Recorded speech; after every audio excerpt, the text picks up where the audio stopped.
circle, ito yung mga tao na very vocally against President Marcos Jr.'s position on West Philippine Sea. Some of them very close to the president, hindi na natin kailangan sabihin sino mga tao, who openly question his EDCA policy, West Philippine Sea policy. May mga tao dyan na never na criticize ng China or never close to the level that they should.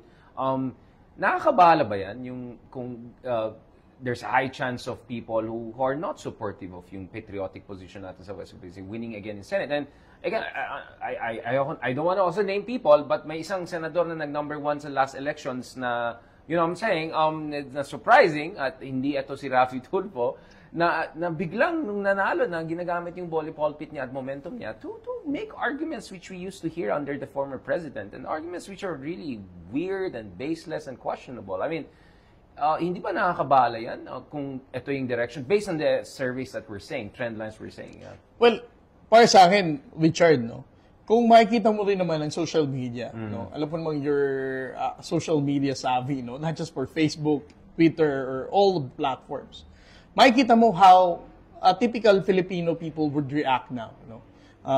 Sa Twitter, alam naman natin, most of those people who engage in Twitter are middle class, Right. educated, professional. Makikita natin how they react with that kind of politician that go against the narrative and the approach of this administration against West Philippine Sea. And also in Facebook, alam natin, ang social class na nasa Facebook, social class na nasa YouTube, will also show kung ano yung mga comments ng mga tao dito. Correct. Kaya nga sabi ko kanina when we were talking with Sir Jonathan Malaya, meron nga akong kilala na isang tao na talagang nagpo-post ng kung ano going against President Bongbong Marcos policy in the West Philippine Sea. Tinurn off niya na yung comments eh. Dahil real people are making comments on going against her criticism sa administrasyon ni President Marcos in our response in the West Philippine Sea. Now, I want to ask you another question. I don't know if this is appropriate or something. I mean, do you think more patriotic people should throw their hat into this ring? I mean, this looks like very competitive elections. Ang dami mga re-electionists dyan, ang dami mga malalaking pangalan. But do you think it's also time for people, whether they're serving in the government right now or whether they served in capacities relevant sa West Philippine Sea and fighting for the West Philippine Sea, do you think that more people have to throw their hat into this ring? I mean, kasi it's one thing for you, for instance, you in your case, you are inside the government, you're doing your job. But don't you think na siguro mahalaga din na in ibang branches of the government, whether it's Senate and Congress, something like that we have more of these patriotic voices? Someone like Mr. West Philippine Sea, if I can put it that way. Kailangan ba natin ng mga Mrs. and Mr. West Philippine Sea sa Senado? Kasi, I mean, I can think about Rizzo Ontiveros, who consistently has been strong on this issue, or a number of other senators who you have met and got support from. But parang para sa akin, mas sikat yung mga ibang senador na parang mas pro-China to be honest Parang may more Mr. West, South China si guy sa Mr. West. You get what I'm saying? Again, I'm just being nice, I'm controlling myself. Do you think we need people with defense or Coast Guard or whatever background to also be in the Senate in the future? I know this is becoming a leading question almost, and let's see how good you are in responding. Well, honestly, Richard, no, naniniwala ako na pag-usapin ng West Philippine Sea, dapat ang iboto talaga natin sa susunod na election by 2025 are those, whether they are politicians, traditional politicians, or newcomer in the politics, are those people who are really concerned for our position in the West Philippine Sea. Lagi ko ang sinasabi, Richard, na ang West Philippine Sea, dapat talaga natin tindigan to dahil bago tayo naging bansa, bago tayo nagkaroon ng independence, when the colonizers left, maraming buhay ng Pilipino ang ipinusta dito para magkaroon lang tayo ng isang independent, democratic country of our own where we can elect our own national leaders. So, we really need to take care of our own sovereignty and patrimony as a nation.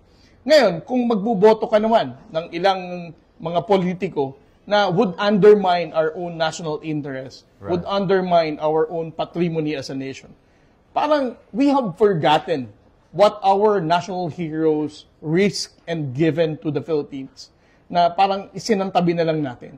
Kaya kung pilian lang talaga sa susunod na election by whether 2025 or 2028, that should be somebody who cares for the West Philippine Sea.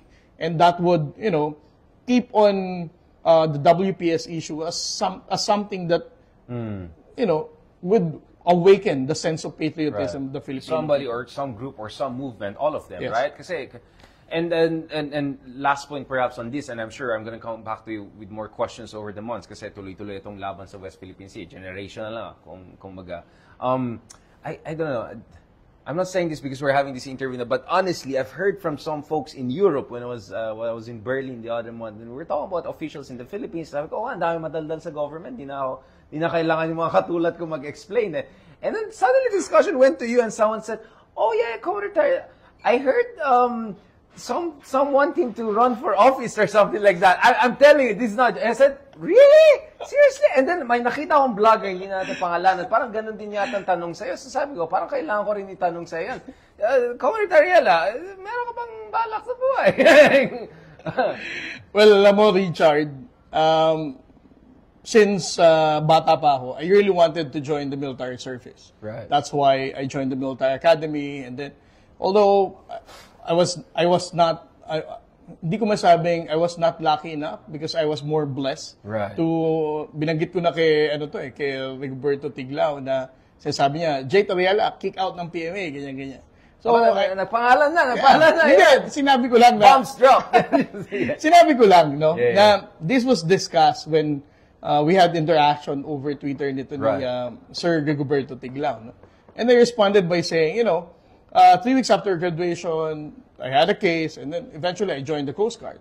So, my parents during that time really wanted me to, just study wherever and then pursue law, do private practice. Pero para sa akin, I still wanted to serve. Eh. That's why I joined the Coast Guard service, and then eventually, I never thought na after my PhD, I will have this kind of job, be the spokesperson, and amplify the transparency strategy that we have right now. No?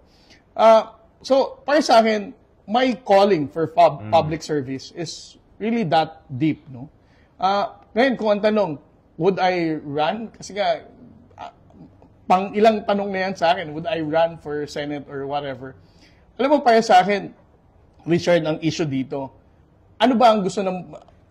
to be honest with you, I would choose to be a public servant in whatever capacity. Right. But if ever the certain groups or large number of people would compel me to do the same thing, to run for office, in which I believe I will never, undermine the interests of the nation, the Filipino people, and I would still choose to fight for our West Philippine Sea, then I would, no? Pero hindi nga ganun eh, di ba? Ang pagpasok sa politika, it's a very big risk. You have to need political machinery, Right. Finances, and all. So, para sa akin, it's just... And this is looking like very, very tight race, very, very, very competitive race. But what you're saying is that if ever, it's just going to be a natural evolution of your lifelong commitment. And at the same time, wag tayong maging surprised. para sa akin, kung anumang posisyon ang makuha ko dito sa gobyerno na to, I'm still a public servant in whatever capacity. Right. On that note, pwede ka na mag-showbiz.